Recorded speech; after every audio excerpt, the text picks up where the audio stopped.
வணக்கம். சுக்குமல்லி காப்பி போடுவதற்கு தேவையான பொருள்கள்: தலைவலி, வாயு தொந்தரவு, இருமல், உடம்பு வலியெல்லாம் இல்லாமல் இருக்கும். ஓமம் போடுவதால் வயிற்று கோளாறுகள்லாம் நீங்கும்.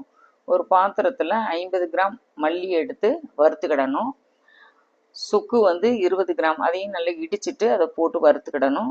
ஓமம் 1 ஸ்பூன், திப்பிலி 3, ஏலக்காய் 3, மிளகு 1 ஸ்பூன், அதையும் சேர்த்து வறுத்து ஆற வச்சு மிக்சியில் போட்டு நல்லா பொடி பண்ணி வச்சுக்கிடணும்.